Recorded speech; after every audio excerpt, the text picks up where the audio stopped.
So one of the things that really got me going with human vortex training was I was playing basketball at the time, and it became less fun. It was work. I was working for the Pitt men's basketball team.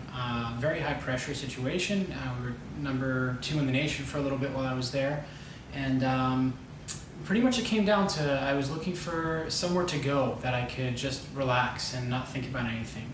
And so I started riding my bike. I had ridden it to and from work in the summer before working as a lifeguard and coaching Learn to Swim. And I just picked it up back up again with one of my friends and his brother. And they started asking me questions. I was doing an exercise physiology major, and that's how I got started in coaching. So it's something that's really, I started helping friends, and from there I just realized that I can help a lot more people than just my friends, and that's how I kind of got started. The last couple of years has gone in a very different direction in that I've taken on more international clients, which has been really nice and much more of a challenge. I've been working on some Italian, se parlo italiano, and non meglio. I can speak a little bit, and it's also, taking me around the world to see different ways of training and different approaches, different races, and that's really helped me as a coach to develop, because I see more than just what we have in the US, and I think that's really important to develop riders and athletes on an international level, not just national.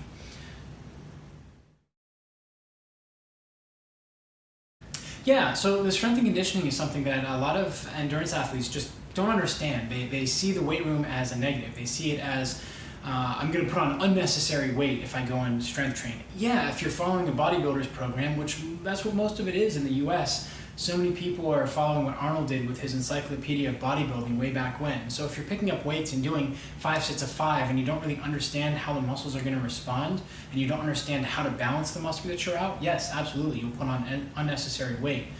But the interesting thing is that once I start to have people begin with bodyweight movements and they see how weak and imbalanced they are, they really progress very quickly. They start to feel better off the bike or out of sport, and that carries over to in sport. They're looking forward more to getting back on the bike or out running or back into the weight room to do another session to balance out their hip or get their glutes to fire again.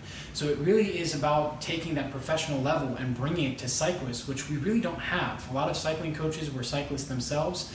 And I spoke to Harvey Newton, who wrote the original book on strength training for cycling, and the big issue is that cyclists see strength training as a negative. Track cyclists are a separate breed, it's a very different sport, but for mountain bikers and road cyclists and triathletes as well, you really need the strength training to help you stay balanced and healthy and well the whole year. So it's really important to do that. Oh, that's a good question. Why didn't I have programs online before? I kind of had this love-hate relationship with online coaching and cookie cutter programs, as I call them. I was so anti, and one of my mentors and I were speaking, and he said, you can help more people. You say your goal is to help 1 million people throughout your lifetime, to be fitter, faster, stronger, or as a business consultant to help them get their great product out to the world, but you're holding yourself back from accomplishing that and helping more people. You're doing one-to-one, which is great and honorable, but you can help more people by figuring out, okay, so I'm going to pretend that Joe is a 29-year-old male who has a newborn baby, was a Cat 2 and wants to get more out of his riding but isn't able to get out as much or to afford a coach. So if you make these programs, then it's going to make it more accessible for people, and you'll help more people that way. So that's why they weren't really up there before, and this program is just brand new for me, but I'm very excited about it. This is kind of the last 8 to 10 years of my experience as a strength and conditioning coach and a cycling coach condensed, and also working in the physical therapy setting to kind of give you guys best opportunity to correct imbalances and keep you riding stronger, faster, fitter, regardless of the sport. Hopefully I'm going to come out with triathlon and other sports after, but the cycling is just the beginning. The most overlooked? No, that's easy.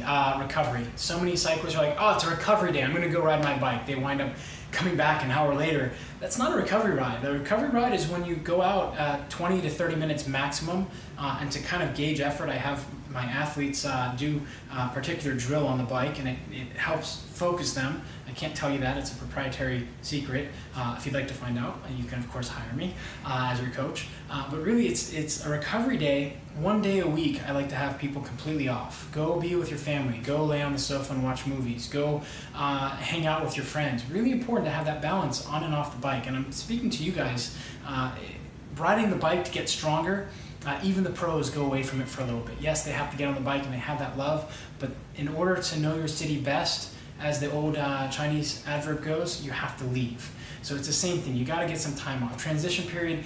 If you ride road bike, go cyclocross, go mountain biking, do something else, but don't do your sport. Like, absence makes the heart grow fonder, and it's totally true, and it's very healthy for you mentally and physically. So that would be the thing that I would tell you guys.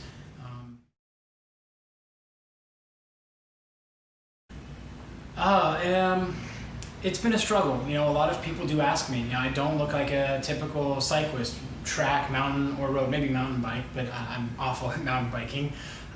Why do I look different? I've had a very different path than other people. Back in high school, I tore my ankle. I had a grade 2 ankle sprain, which is the second worst you can have. Grade 3 is the worst, where it completely tears. I had to rehab that, come back through that. Then when I got into cycling and I was really getting a lot better, I was a Cat 4 racing, I was seeing more results, doing more structured training, and I started to have hip issues, hip and back pain, serious hip pain. Like, I couldn't get out of bed and walk, and it was horrible. I mean, we're talking walking downstairs I couldn't do. Sitting like I am now for more than 5 minutes was intolerable. Driving from with the pit cycling team across the Northeast to race was awful. It was torture. And so I found out I had a congenital hip disorder. And over the last 4 or 5 years, I've been struggling with it. But I finally found this happy balance where I do my work in the weight room, and I've gone back to my initial roots of powerlifting and a little bit of more strength training for general fitness. But I still do ride. I teach and coach White City Racing, and I coach a number of other teams that need a focus. So yeah, I don't look like a stereotypical cyclist, and some people would say, well, how can you coach cycling if you haven't gone to the top levels? Yo, look, Eric Cressy is the top strength and conditioning coach for baseball and softball. And as far as I know, he never played at a very high competitive level. But that forced him, just like it forced me, to go and learn more about the sport. Like, if I can't do it, I have to learn more because I can't experience it. So in order to understand it, the physiology, the demands on the body, I have to understand it, which means I have to talk to people, interview, and figure out what works for them and why. And that's kind of been a secret to my success, because I don't have my own, well, this worked for me, so it has to work for everyone else. It's more of, well, this is what the science says, this is what coaches and athletes are saying, where's the happy medium? And that's really what it's about. You know, the science follows what coaches and athletes are doing in the field. There are a number of books by Matt Fitzgerald. I learned from in person Bobby McGee, Stuart McGill, a lot of these world-renowned experts, and they're talking about how what we're doing in the field, science follows that. It doesn't lead that all the time. So a coach is doing something and it works, and then he's asking, well, I wonder why that happens. So to come back on point, yes, I'm not a stereotypical cyclist. I'm not going to go out there and win time trials or mountain climbs. It's not because I don't want to, it's because I physically can't. But if anything, I see that as a strength, because it forces me to be much more of a student of the sport, as well as to search out the best sources and to communicate more with my athletes than being more, oh, well, this worked for me, so it must work for you. And it's definitely a strength. I don't have to worry about my own training as much as other people, so I can really focus on each athlete that I choose to take on. What's with the picture? Oh, this thing. Well, actually, so we'll do an expose here. So the reason this is up here is this is the video we could have to cover up the flat screen TVs that we had in there for the bike fittings. So that's why that's there. We just don't have a better one. There's a nice one on the side of the studio here, which is an Ocean, but it's just a little bit too big for the space. So it kind of creeps me out, actually. It's just staring at you, but I wanted the video attention to be on me, not on the 18 million holes on the wall because the brace fell. So yeah, that's an interesting picture. Who are you as a person? Not your... You don't have to put it out. Let's speak. Good question. So outside of coaching and cycling, I'm really a person who loves to learn. I read a lot of books. I have a friend here that we go back and forth, like how many books did you order off of Amazon? How fast did you get through them? And did you actually get anything? So it's kind of like a really good push and flow. But, I love coffee. I work with a lot of companies as a business consultant. Shameless plug for Coco Elite. Yes, I'm wearing that on purpose. But it's really nice because it gives me the opportunity to help that reach my goal of helping 1 million people. And in today's world, I think it's, 5 years ago when I set that goal, helping 1 million people was this huge goal. And now I think 5 million people would be even better. But working as a business consultant for cycling clothing, for nutrition products, for cafes, and also for LifeBeam. So LifeBeam has a really cool thing coming out here shortly. We have our Kickstarter campaign. We're just under $1 million raised. It's called V, which is an AI or artificial intelligence software while you're running. And cycling. We added cycling there to help you go through your coaching, which is pretty cool. But really, what do I like to do? Honestly, I'm a nerd. My girlfriend makes fun of me. She says I have a library, which I do, and I'm very proud. That's probably my proudest moment is when people walk in to my apartment and they go, wow, this is like a library. Because I've read all the books, and those I haven't, I put on the bottom shelf and cover them, because I don't feel I can show people, like, look what I have. And it's like false advertising, like not real. I'm a nerd, I'm just as happy sitting on a sofa with a cup of coffee or a glass of wine, reading a good book that's relative to training or self-improvement as I am out on my bike or in the gym. I guess the thing that really defines me is my work ethic. Sometimes everybody needs a kick in the ass, but in the gym, people ask me all the time, like, how do you come in and work out so hard all the time? What are you taking? And what I'm taking is John Wooden's advice. Every single day you should do the best you can with what you have in those circumstances at that time on that day. And that's really what I'm doing. It's been like that as an athlete when I was training and racing, and when I was playing basketball. I was the guy who was on the team, always in the gym doing drills when I was done with my homework and not in school or not at work. So that's kind of who I am as a whole. I know it sounds kind of workaholic-y, but I can be just as lazy as the next person. I understand, and I really appreciate the downtime, and I try and pass that on to my athletes. Like, look, you have to have 1 day a week where you do nothing work-related and nothing related to your bike or anything. So your downtime should not be working on the bike unless you have absolutely no other choice. But when you pretend like that day doesn't exist, you really find, like, hey, I have this time. So it's really important to have that balance of work, racing, training, coaching, and your own personal life. And that's another project I'm working on called Health Today 180, Health 180 Today, rather.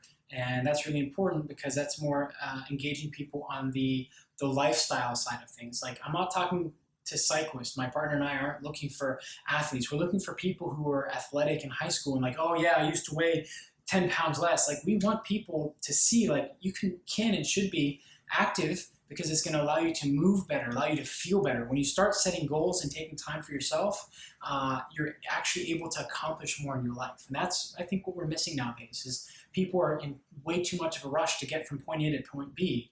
And I know I just contradicted myself, because my friend and I, we talk about how fast did you get through the book, or how's your speed reading coming?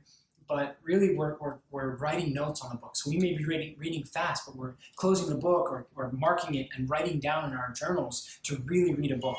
And if you guys want to learn how to write a journal, Jim Rohn has a great YouTube clip, about 45 minutes long. Listen to it, watch it, read it. Really important. We are going to put a link up to here. It's not my channel, but that's how I roll. I want you guys to have the best advice possible. If it's not going to come from me, if I know that there's another coach out there who can do it better, I'm going to send you to them. Why pay me when you have somebody who's, my triathletes? I send them to swimming coaches. I can teach you, but the value for the dollar is going to be way higher with this other person who that's all they do. And I have a good relationship with. Or maybe I don't. It's a matter of finding what's right for you in your life at that time and making the best of that thing at that time in your life with what you have. If you can do that every single day, you're going to improve and you're going to really see benefits. And that's what my whole YouTube channel is about. So thank you guys for tuning in, and thank you for making it what it is, and your feedback. And this is all about you. It's not a tagline. I said it in my first video because I'm thinking, like, this is here for you. These are questions I get from random athletes I don't even coach. Like, hey, I know someone who knows someone who knows someone who you coach, and they told me to send you a message. So this really is all about you. It's not a tagline. It's not, train smarter, not harder. Yes, from day one, I've been to actually correction. Year 2, I started off live it, love it, be it.